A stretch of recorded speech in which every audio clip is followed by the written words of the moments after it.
Today we're learning about occupational burnout, stress, and leadership. I'm Leslie. I'm Taylor. So we're going to talk about occupational stress and burnout and if this job is actually killing me.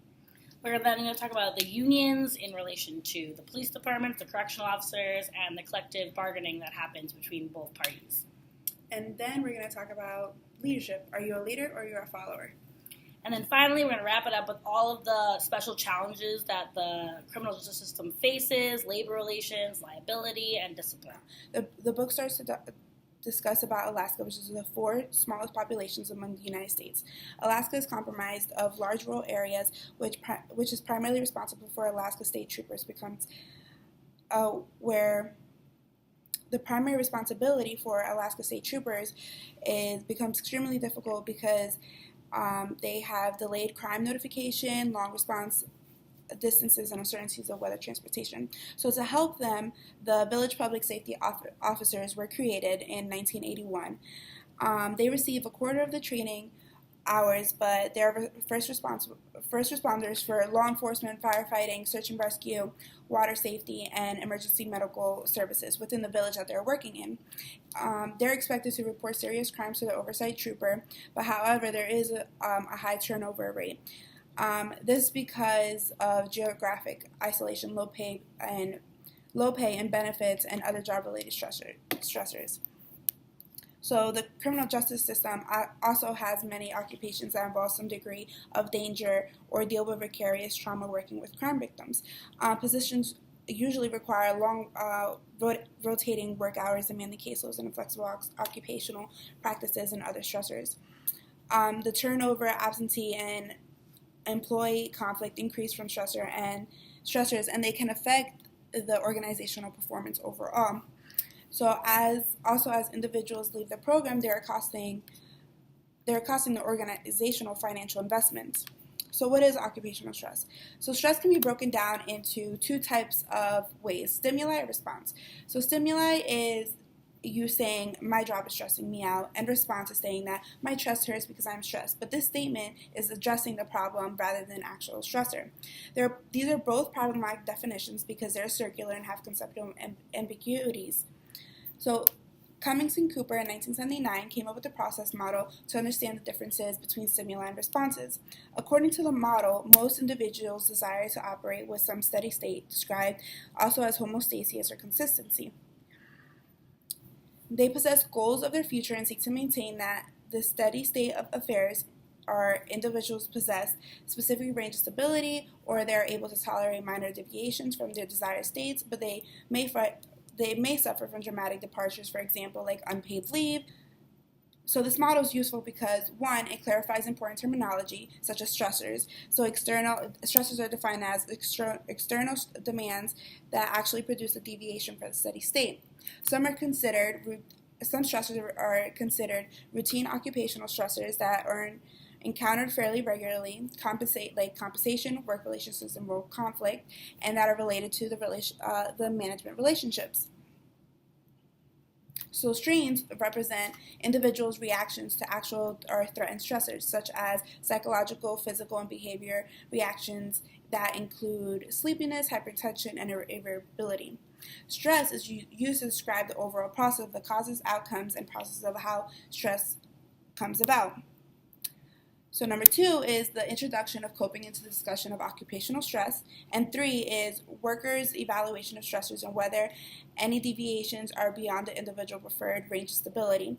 That indicates strain, which is primarily appraisal process, and 2, secondary strain, when strain is present and they assess coping mechanisms.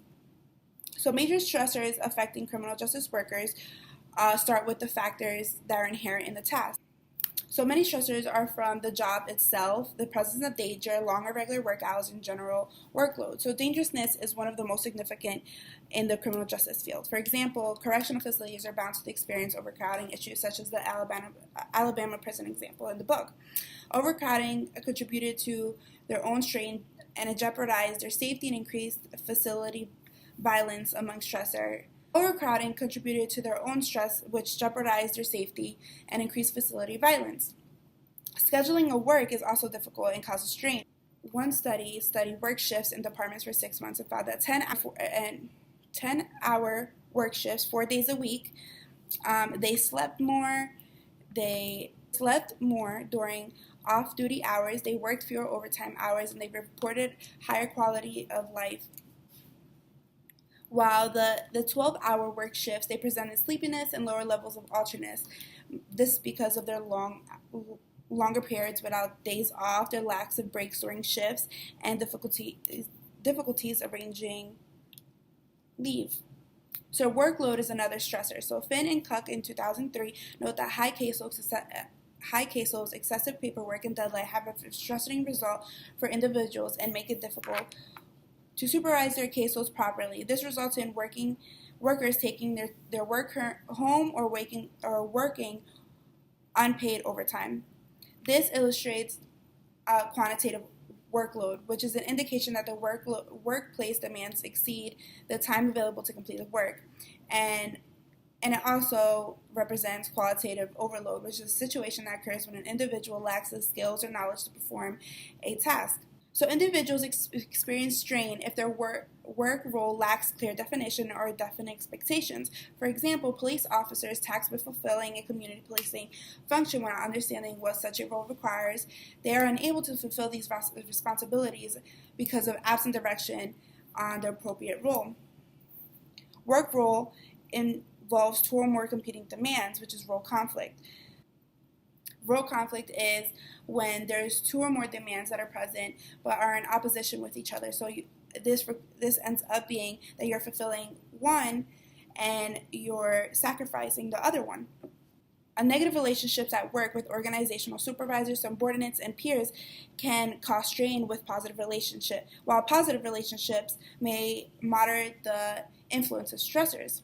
One example from the book found that 72% of probation officers received an adequate support from their supervisor and 87% disliked their supervisor.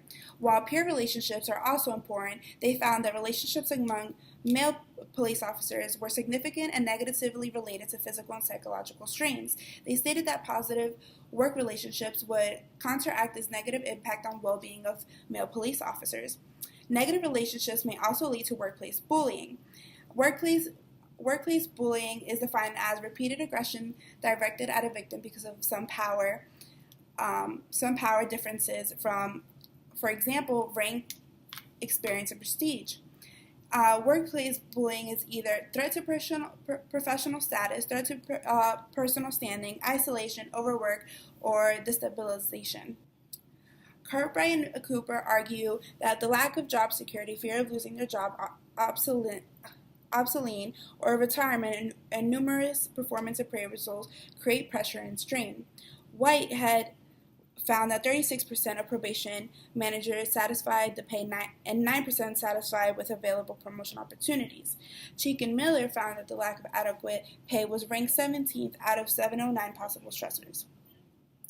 Organizational factors included decision-making with organization is too centralized and rules are too constraining. Lower-level workers lack input over key decisions and will affect the quantity and quality of their work and their performance. Overall, workers may experience strain when they are unable to control their own work lives.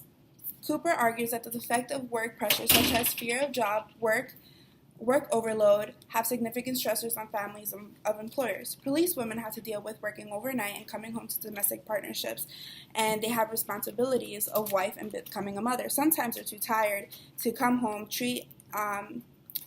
and handle their household problems, and sometimes they treat their family as victims and fail to separate police work and family member roles. So burnout in the 1960s and early 1970s became a new term. It appeared embodying the outcomes that some individuals were experiencing as a result of chronic stressors.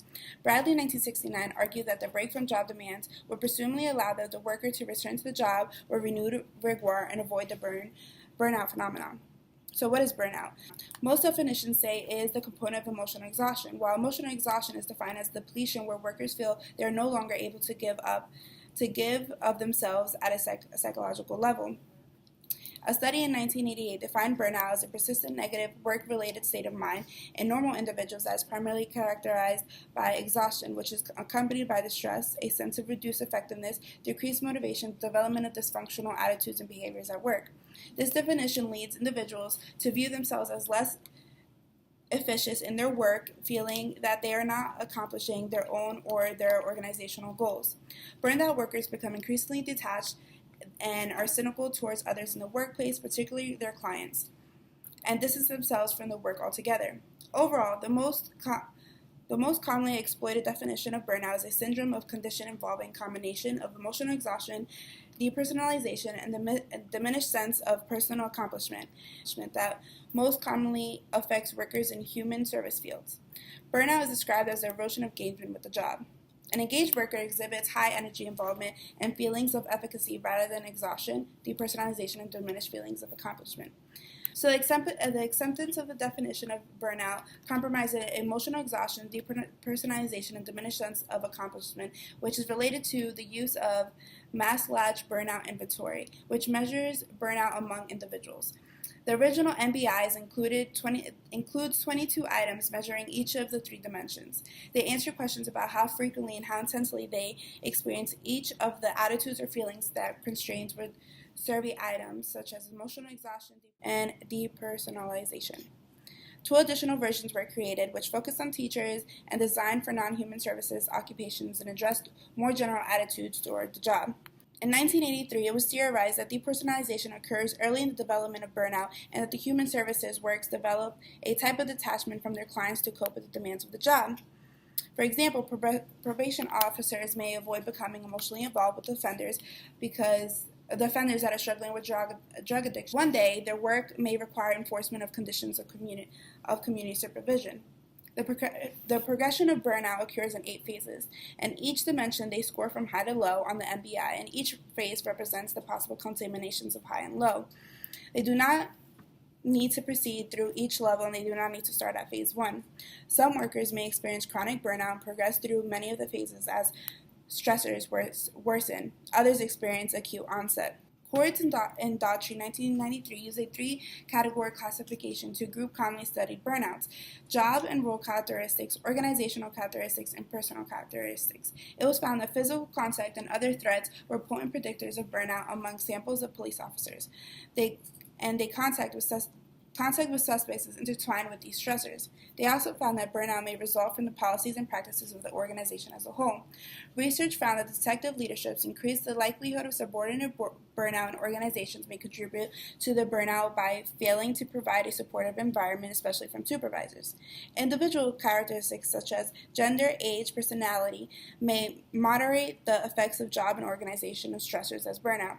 Research found that older, more educated correctional officers possessed a greater sense of efficacy, and they were less likely to report symptoms of burnout due to their ability to cope with stressors.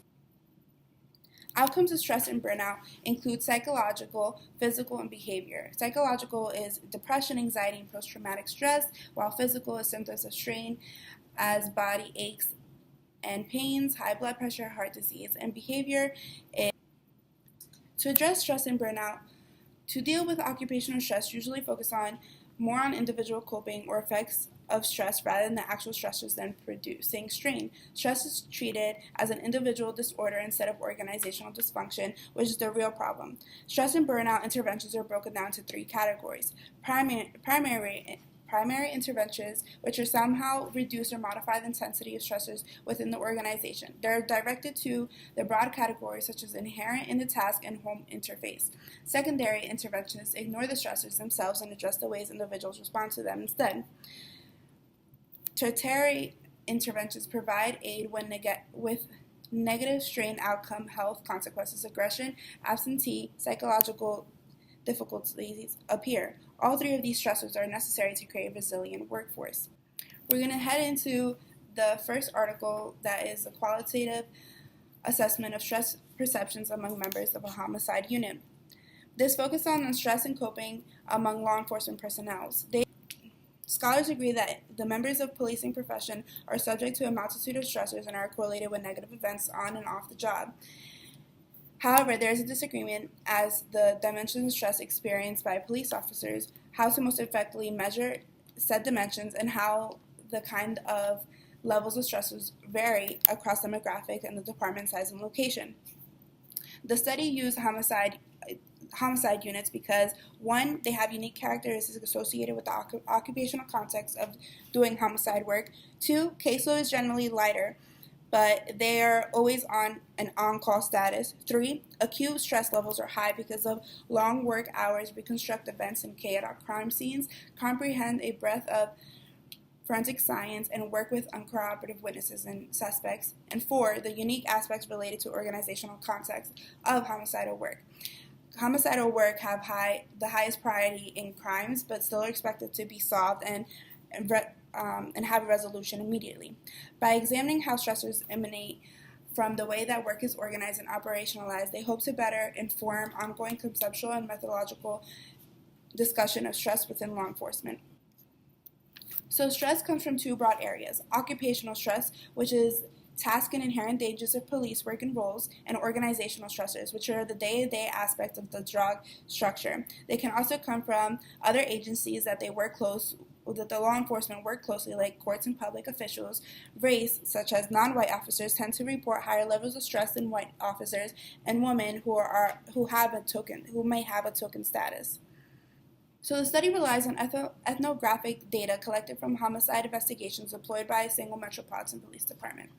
The jurisdiction faced considerable poverty and violent crime. The homicide unit, a centralized entity tasked with investigating homicides, kidnaps, other involved shootings, and suspicious non-vehicle deaths. There were 26 sworn officers that were studied, 300 hours of field work conducted in a 9-month course, and the collection of data included ride-alongs with 19 investigators, 5 line supervisors holding the rank of sergeant, 2 lieutenants with unit command responsibilities. The study also consisted of semi-structured interviews that were conducted, allowed them to answer questions in their own words, and they lasted about 90 to 150 minutes. There was a guide that was built to discuss one's work history, perception of the homicide investigator's role, the approach to the perceived nature of various forms of occupational, organizational, and personal stressors affecting homicide work. The tax-related issues involve repeated exposure to homicide crime scenes, time pressures, staffing rotations that dictate when officers assign lead investigation roles, paperwork demands, and long-term ownership over individual case files. So potential stressor factors are unwavering realities of the job that are deliberate outcome, human act, or error. Interviews revealed that homicide officers downplay the significance of the former and highlight the latter. So dead bodies are part of the job. They dehumanize them and treat them as evidence rather than as someone's son or daughter. Which did not cause them stress. Death is a routine part of the job. Pressure of gathering the right information weighed heavily on the unit, and lead detectives did not stress about what's going on outside the crime scene tape, but the interactions inside the crime scene tape were a cause of stress. Overall, they go about their work in a very methodological, non-emotional answer. So time stressors include investigators being placed in an order rotation on who will lead investigations on the next case. Being up means that their time is near the top of the rotation, and up is when they're on call status. No matter when the body drops, they need to report to the crime scene immediately. This places a stressor because they can't plan anything with their family. Once at a crime scene, they must have new time pressures. They spend long hours on the crime scene. They have to have a lot of interviews with potential suspects and witnesses. They track down family members, contact credit card or cell phone providers. They pull their criminal records, if they have any, and assemble photo lineups. All of this causes fatigue, which is an important occupational stressor. Having multiple cases open is another one, and also once arrest has been made, courts set up non-negotiable hearing dates. The homicide unit also has paperwork demands. Their files are very large, complex, and they're a critical part of their work role. They reported that collecting, compiling case files materials is a significant source of stress. Organizational stressors include administrative pressure, unit culture, and external demands. Findings suggested that many of the characteristics expected to be stressful were not. They were considered manageable like dead bodies. Incompetent or apathetic crime scene investigators, micromanaging superior officers, meddling media, frustrated families, and the judicial practitioners driven by goal conflict with those of homicidal investigations were the primary source of stress. Major stressors were responsibility for higher priority case, uncertainties throughout the cases, potential scrutiny from others. The next article we're going to discuss is the nature of occupational stress among public defenders. The study presented public defenders from New York City because they represent 70% of the nation's population. Stress defined in the study was conceptualized as a general adaptation of syndrome that is not a specific response of the body to an any demand. So the method used in the study is self-reporting as the means for assessing occupational stress among public defenders. A standardized self-administered mail questionnaire was used to gather data. Multiple forms of the question were asked, which were separated in scales and then constructed for frequency and intensity.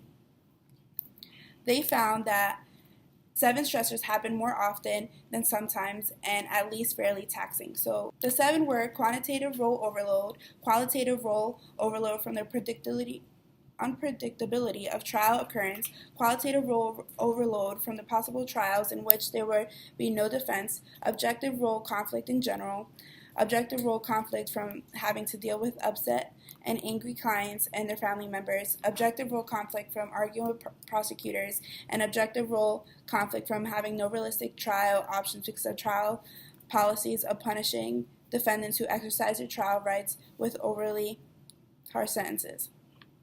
The last article we're going to discuss is factors contributing of levels of burnout among sex offender treatment providers. Sentences for sex offenders require treatment services as a condition of probation or prison. A study reported that 54% of therapists said that they felt discouraged about client change and had lower expectation when working with sex offenders. They experienced emotional hardening, rising anger, declining tolerance, and increasing confrontational behaviors. Another study found that 29% of respondents experienced overall increase in emotional, psychological, and physical symptoms associated with burnout, which is increased fatigue, sleep disturbances, and irritability.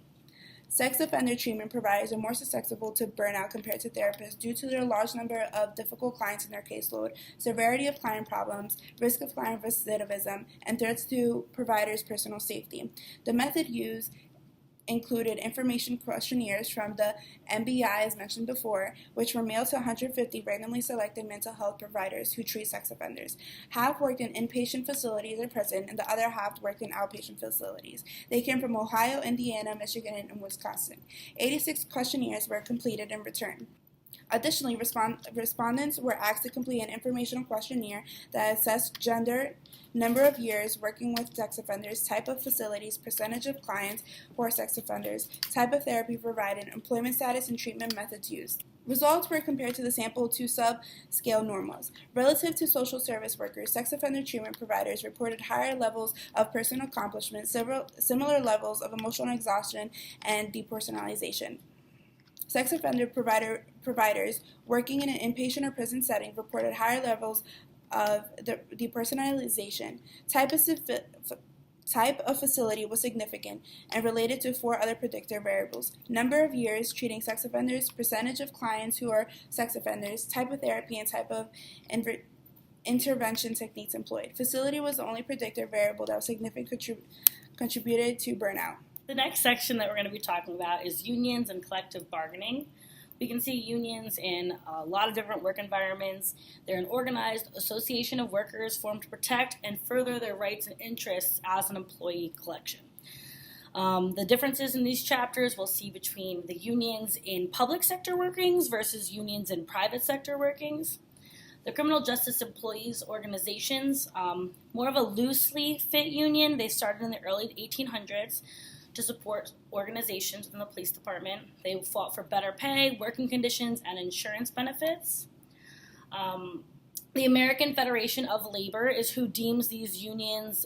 They grant charters to different organizations throughout America. They're originally opposed to police organizations because of their involvement in the public sector and our need for them as a collection. Their stance weakened in the 1900s, and they started granting few charters to police organizations. However, the Boston police strike happened, which 1,100 officers refused to work, and so the Boston had to call in the National Guard because of how bad the crime was getting, and the police officers eventually came back to their jobs, but they were all fired.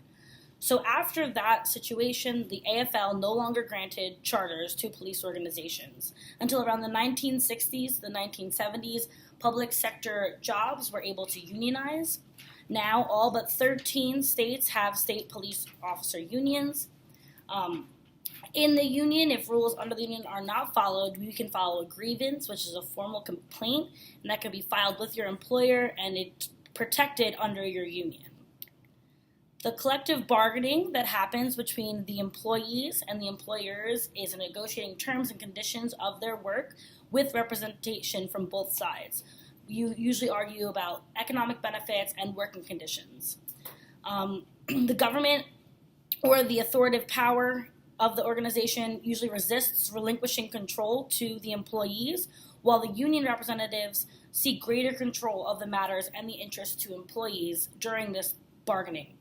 The laws and rules for unionizing vary by state and position of the employee. There's the term dues checkoff that a lot of organizations do hold, is where the employing organization deducts money from the employee out of their paycheck that pays the union. This guarantees that the union receives money and they can still function. Then there's the unit of determination, and this is basically which positions will be included in the bargaining unit. So there's the conversation of if police officers and other members of mid-level managers should be on the same playing field. Should we be arguing for both their rights and the manager rights? They're not the same wants or needs in both departments. So that's why the unit of determination for the collective bargaining is very important. There are three models of collective bargaining under peak. Binding arbitration, and that's what 25 states have currently. And basically, the employees bargain with the employer. And if an impasse is made, then the matter is submitted to a neutral arbitrator. There's the meet and confer, which 11 states currently have, and that grants very few rights to public employees. If the impasse does occur, they only have three options. They're able to accept the employee's best offer. They can take job action like striking or other things that we'll mention later, or influence through political action. The last one is bargaining not required, and that has 15 states. And most states that have this type of collective bargaining do not have collective bargaining laws passed yet. So in organizing for collective bargaining, there are a couple steps. First, a union will organize a drive to see if the majority of employees want to sign authorization cards. So basically, if a problem is in the union and they want to present it to discuss with the employer, they have to discuss with members of the union to ensure that the majority of the employees in the union support this decision. So the agency will attempt to convince employees they don't need the union. So this is where management will come in and say, we can handle this between us. We don't need to get the union involved. However, once the majority have signed the union cards, the management will begin to recognize the union's complaint. So the majority is 50% plus one individual. The union will then petition to administer legislation certification. So that's just basically granting that the union has a case and that it will be heard between the two parties. And then finally, the negotiation meetings happen. So an impasse that I mentioned earlier is basically when the deal cannot be met. What both parties want is not initially met. So there's three things that we can do to try to move past the impasse. There's mediation, and that's where an impartial third person participates in the negotiation. In this form of the bargaining, the final decision is recommended, but it's not required. It's not a final binding law. This person comes in, listens to both sides, contributes to the conversation. However, the employees and the administration are not required to follow the final decision. Fact-finding is another way, which is very similar to mediation, where they get a neutral party to investigate the disputes and discover the actual facts of the case and to weigh them against each other. In this situation, the final decision is also recommended, but it is not binding. In arbitration, this person comes in and makes actual decisions. Unless the arbitration is a voluntary thing, this decision is final. Benefits of being in a union: there's multiple benefits. You guaranteed insurance benefits, health benefits, higher wages. The Bureau of Labor Statistics show that employees that work in a union get more than their counterparts that don't work in a union. There was $995 on average to a comparative $629 on average. They receive supplemental pay that includes pay bonuses for longevity of working at the establishment, hazardous duty pay, merit, vacation, paid time off. Also, the job turnover is lower when you're in a union because you were granted all these benefits. They compared the California prison workers who receive high pay, great hours, great benefits. They have a 3.6% turnover compared to the state average is around 30. The other states average around 32% turnover. There are negative effects in both sides. Basically, the union can affect efficiency. So seniority within unions is a huge thing. They cannot make transfers unless based on seniority, especially in police departments. Usually the lowest ranked seniority member works the highest level of crime areas, which can affect efficiency because you'd want someone with more experience and more time on the job to work these more troubled areas. But due to the union seniority clauses, this isn't always the case. Discipline and accountability can be a problem as well, because with unions and disciplining and firing, there has to be a paper trail, and everything in the disciplinary action has to be by the books. Higher salaries due to the union's collective bargaining to receive higher salaries negatively affects the society because there is just so much money that can go around. And if we decide to raise the salary on certain employees in the public sector, then where is this money going to come from? Are the taxes going to be raised? Are we going to take away money from another organization? And also, political influence is a huge negative aspect to the union.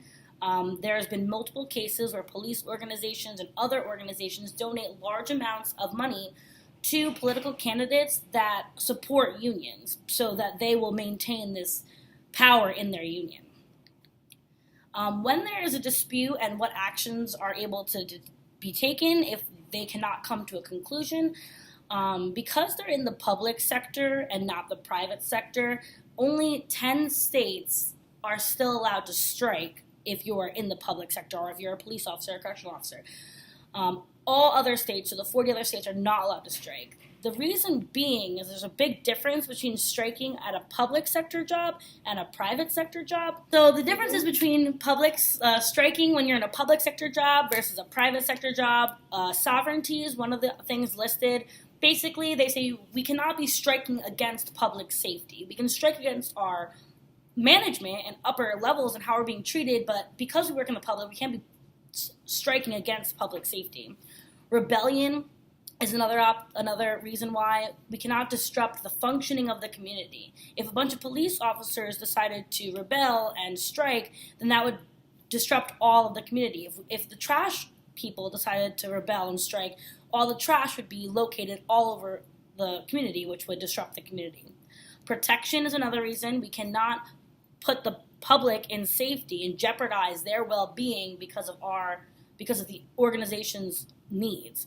Economics, this holds an incredible power because individuals like police officers and other members of the public sector, if there is a strike, there is limited alternatives to who is going to fill those positions. So the employees actually hold an incredible power financially when they're discussing their payment, because if you don't pay them the money that they want to be paid, there's very little option to who's going to fulfill that position.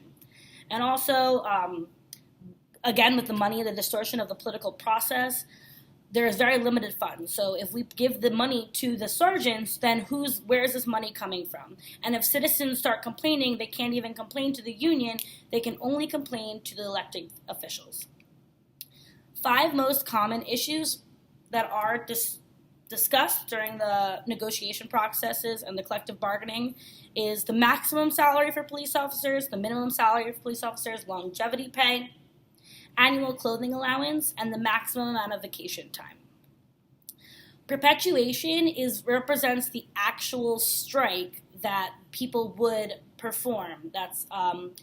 They compared the public sector days off on average versus a private sector. So in the public sector, it is only 10.5 days off on average, mainly due to those causes we mentioned before, that the public safety issue, and private sector has 24.4 days off on average, also mainly because many other people can possibly perform that job adequately as opposed to in the public sector. Usually when the strike happens, we get other non-striking members to fulfill the jobs, which can cause serious problems because we can't have a secretary go and perform a police officer's job. If we had a strike in, let's say, a Walmart, we could have, if the cashiers went on strike, the management could come and do that job. But in the public sector, it is very difficult to do so. We also have found that studies have shown that crime does not increase due to strike, although many people believe so. So there's multiple job actions that can occur if the employees are not satisfied with the job and the conditions of their job. One of them is work stoppages. So this is like the blue flu that we discussed in class a little bit. Basically, mass amounts of police personnel collectively take a sick leave. So instead of actually going on strike, they're allowed this sick leave in their contract, so they all just take it at once. So collectively, if 33% of the department is not there to do their job, the department cannot function correctly, which causes a detrimental effects on society as a whole. Another thing is a slowdown. So a slowdown is when employees remain in their position, but they just slow down. They start inadequately performing their job. So this would be like just not making as many arrests, not really caring about their job, which can also be detrimental to society.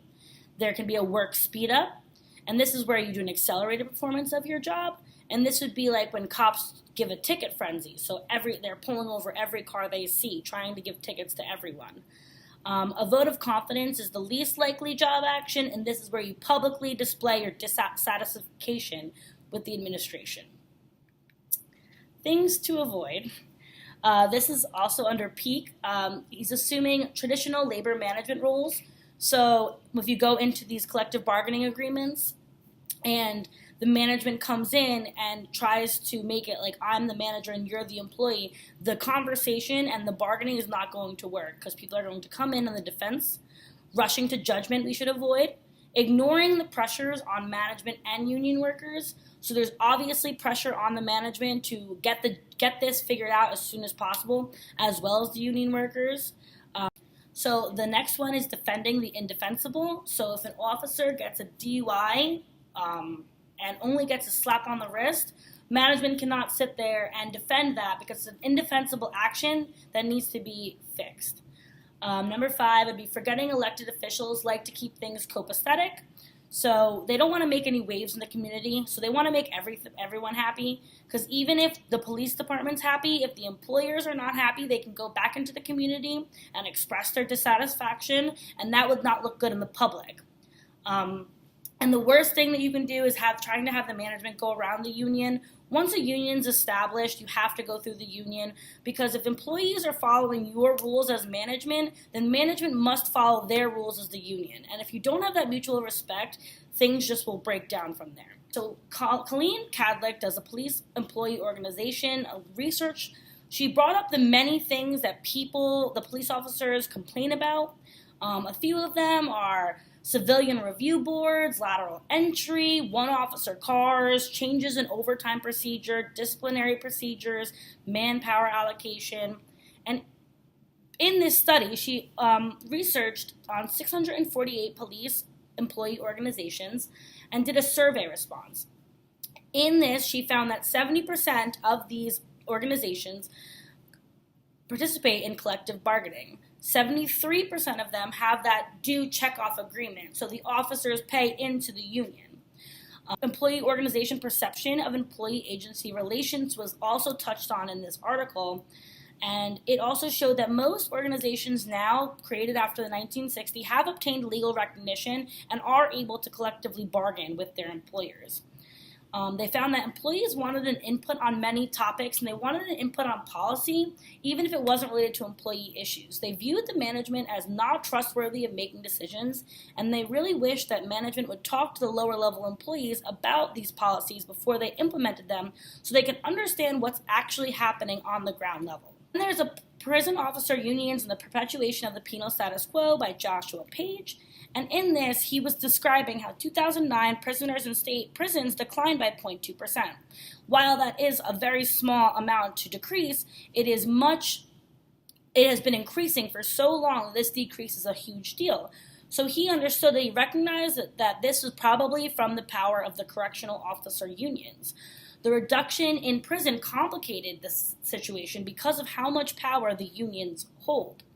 The influx of the prisoners into the prisons strengthened the unions because the more prisoners that were there, the more issues they were having, and the more collectively they were having these issues. So the union worked to reduce the prison population so that their job description and job benefits and all of that was adequate for them, and they felt that it was an appropriate job to be dealt with the amount of money that they were making.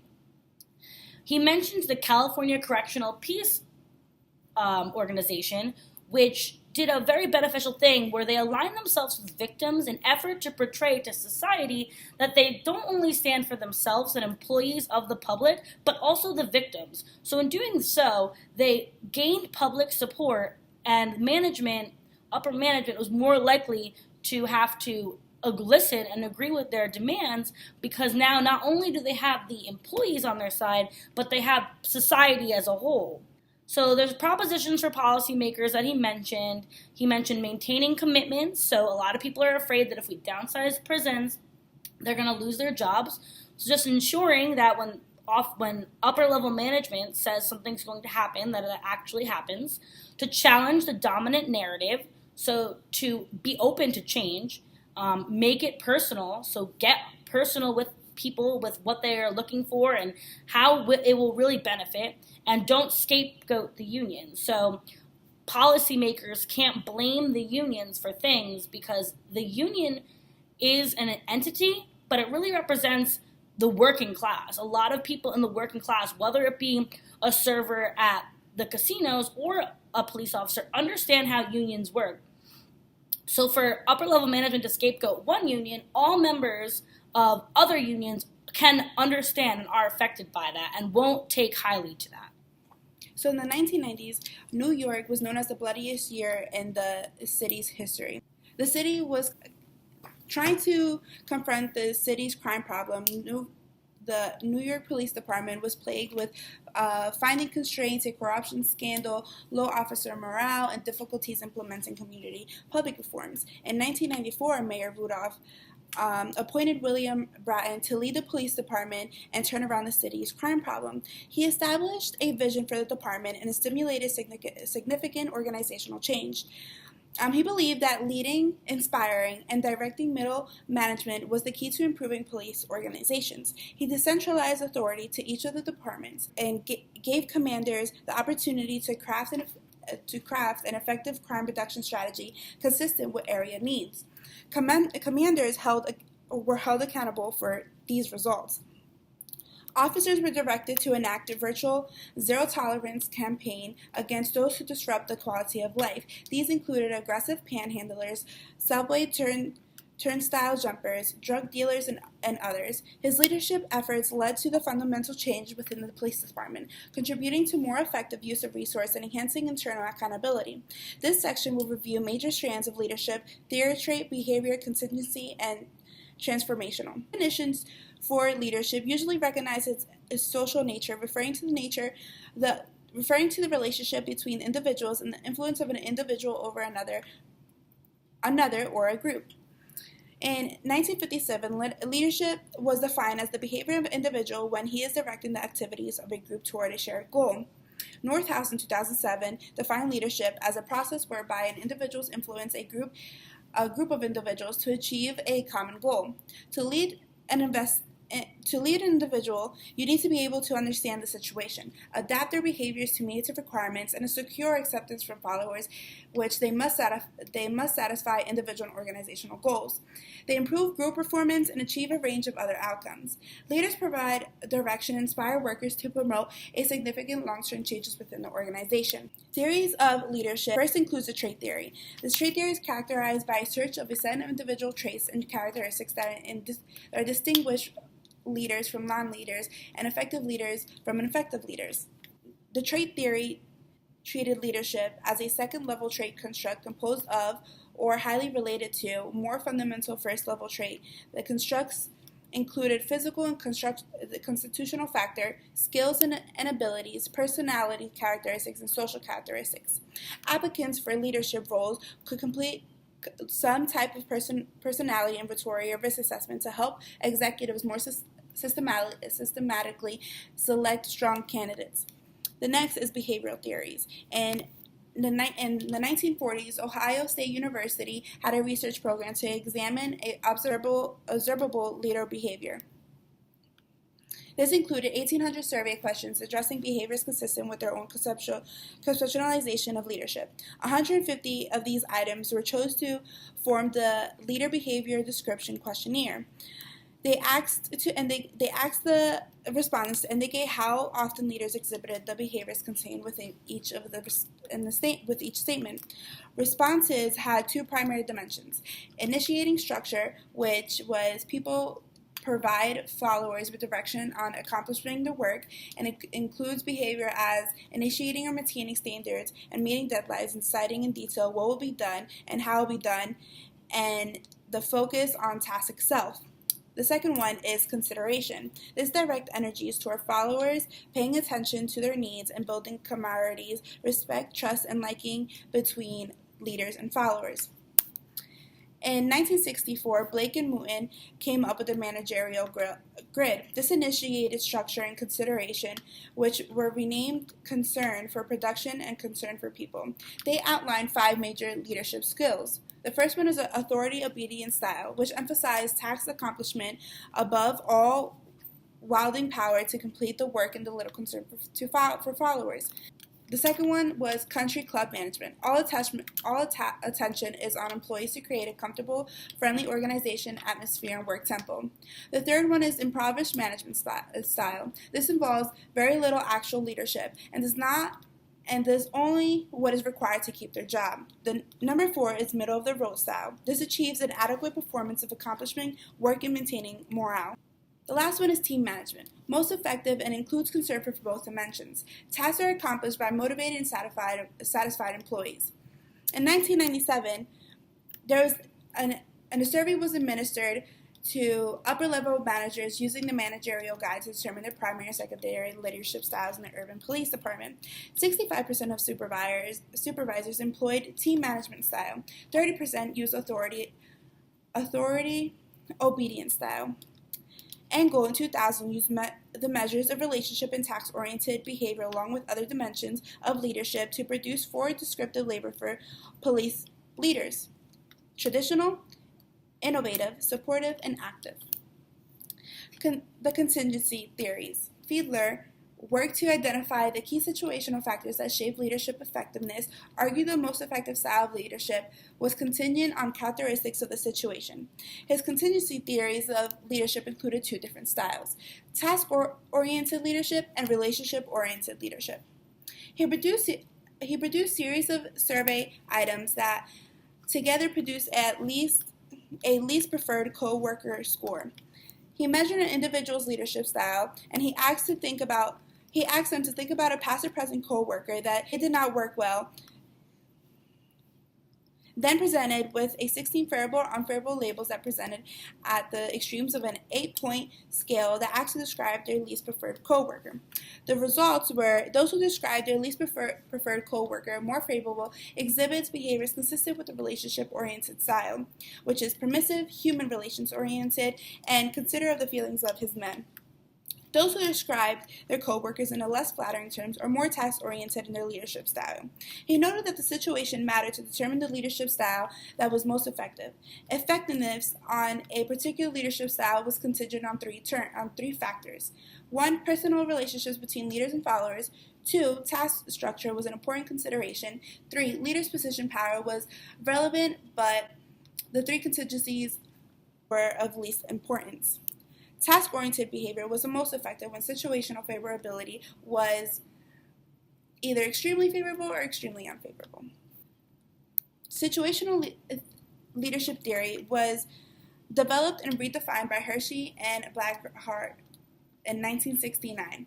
The theory was to introduce the key contingencies of a follower maturity.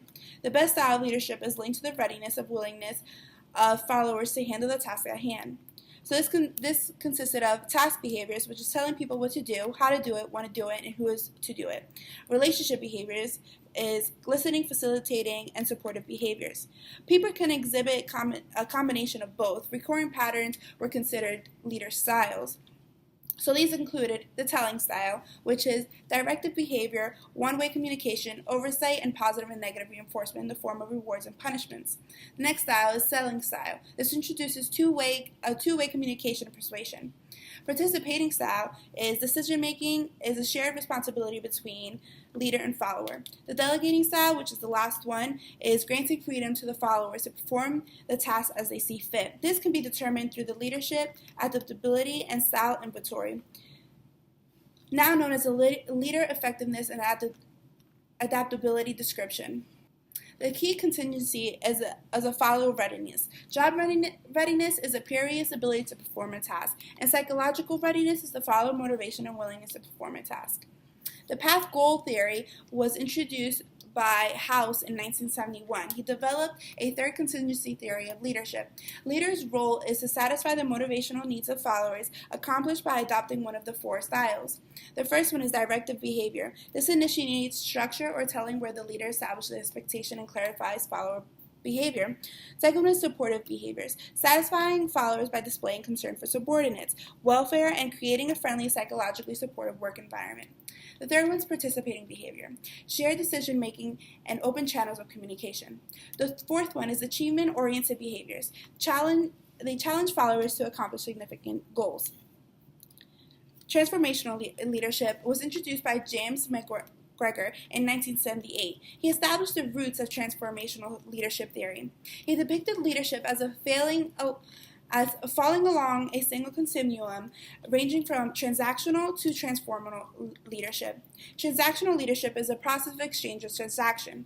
For example, a manager would provide followers with exceptions, directions, and rewards that would follow from goal achievement which satisfies immediate self-interest of the parties involved that may prove effective in some situations, but sometimes they have to endure purposes that hold them together. In contrast, transformational leadership inspires followers to move beyond immediate self-interest, to think about the broader issues like achievement, self-actualization, and well-being of others. The organization and society, leaders accomplishing this by creating a single purpose for the leader, follower, and organization as a whole. His theory is now viewed as multidimensional concepts. Each dimension is indicative of behavioral styles consistent with the types of leaders. Transactional leadership includes contingent reward and management exception behaviors. Transformational leadership is made of four dimensions. Charisma, idolized influence, which is person generates enthusiasm and loyalty and engenders follower trust. They're emotionally arousing, imitating, and leaving, and even exhausting to the followers in their efforts. Number two is the inspirational motivation. There is a high expectation and follower belief in the goals on group and organization. The third one is individualized consideration, the importance of treating followers as unique and deserving of individual attention. The fourth one is intellectual stimulation. The leader promotes creativity and innovative thinking among followers and works to solve the problem associated with organization change. Most effective leaders do not adapt either of these. They are known as laissez-faire leadership. So the police department and the public sector that we follow for our rules and our governing agency, the criminal justice agency as a whole, has a lot of special challenges that other organizations don't. They might have, but not in the same realm that we face. So the first thing that I want to talk about is civil liability. This is blame assigned to an organization because employees committed negligent act of harm against them. This, besides the medical profession, the criminal justice profession sees this more than almost any other job. We see cases of police brutality. We see cases of just over aggression, not allowing people their constitutional rights while arresting them and prosecuting them. So all of these will go down to a tort, and the tort is an infliction of some injury on one person by another. There's three types of torts. There's negligence. Negligence is almost like an accident or an unintentional conduct that creates danger to others. Constitutional torts are an employee's duty to recognize constitutional rights does not happen. And then intentional torts is when it's an intentional, voluntary act that causes harm. This would be something like aggravated assault or another act of harm against someone that criminally you could prosecute them for, but also civilly you can prosecute them for as well. Multiple legislations have come forward discussing the public sector's responsibility in all of these things, and if we should hold police officers and other members of the public sector to the same level, a different level, due to their job severity. The Section 1983 legislation came about after the Ku Klux Klan had the big showing in politics, in society, and this basically says that it's a civil offense for any person that's in power or misuses their power to violate another person's civil rights. Then there also is another legislation, Title 18 U.S. Code, Section 242, and that makes it a criminal offense for any person to act under the law to violate another person's civil rights.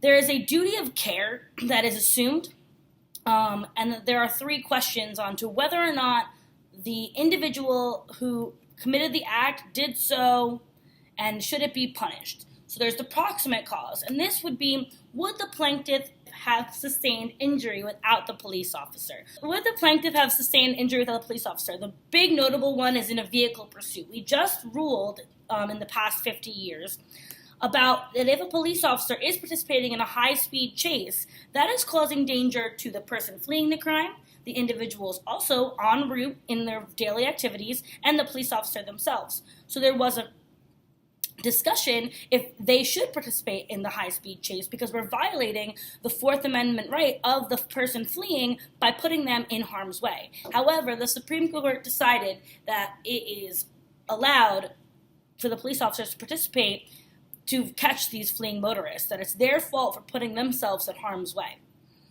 Persons in custody argues that we need to make sure, as the criminal justice system, that the people that are in our custody, that we have to keep them safe from harm.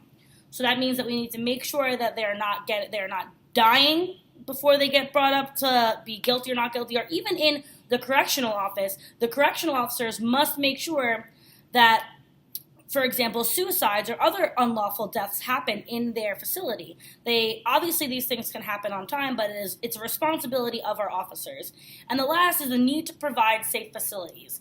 This falls more on administration because they need to ensure that the facilities that our detainees are in are safe for them. The last thing that we need to understand, too, is that if our officers or people in our public sector failure to protect. So this would be if an officer fails to protect a person from known foreseeable danger. We see this a lot in battered women cases and stalking cases, when police officers understand that this person is in harm's way but is not doing all it can to prevent them from being harmed. So if you are punished in the public sector, in the criminal justice system, there is a due process for requirements for termination and punishment that's important to be there for both the management and the employee sector. So first, they have to be afforded a public hearing. They are allowed to be present during the presentation of evidence, and they're allowed to cross-examine their superiors. They have an opportunity to present their own witnesses and evidence. They're able to be represented by counsel. They're able to have an impartial referee. And the decision should be based on the weight of evidence from both sides. So, loosely replicating the criminal justice system that we have now, this is ensuring that the officers and other members of the criminal justice system are understood and heard and are not fired for no reason. So if an officer gets in trouble, does do something wrong, there is a multitude of things that could occur to the officer. We have counseling, we have documented oral counseling. So counseling, number one, that would be like going to anger management, going to Alcoholics Anonymous. Documented oral counseling, that would be a criminal, like a police officer's therapist. So like it's documented, you have to go. There's a letter of reprimand, that's a more official reprimand. Suspension, demotion, where you go lower in position. Transfer, you can transfer programs. If you did something so wrong in a certain sector, they could transfer you to an easier sector where you're maybe not able to hold a gun. And also the last thing would be termination. So there's a multitude of punishments and complaints that come to the criminal justice system as well as other organizations, but strictly focusing on the CJS. We have positive discipline. That would include the things like counseling. So if an officer did use excessive force, instead of punishing them and terminating them or lack of pay, we'd offer them anger management counseling to hopefully alleviate that anger built up inside, possibly created by the job at hand, to better perform the job in the future. And then there's negative discipline, which would be punishment. That would be loss of pay, demotion, termination. There's also two different kinds of complaints. There's a personnel complaint, and that's a complaint by anyone within or outside the organization. So that could be an individual who calls and complains about an officer not doing their job diligently, using excessive force, or it could be someone within the organization, like a superior. But an internal complaint is strictly someone internally that complains about how the employee, fulfills their job duties.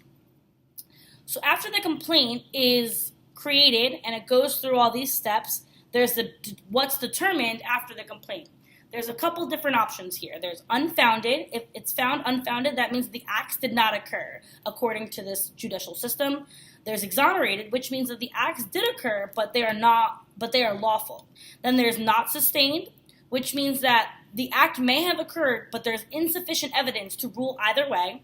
There's misconduct not based on complaint, and that would be that the complaint is neither here nor there. They noticed misconduct in how this person performs their job, but it's not based on the complaint at hand.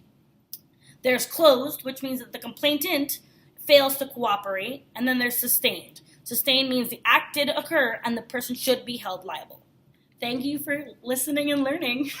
Bye.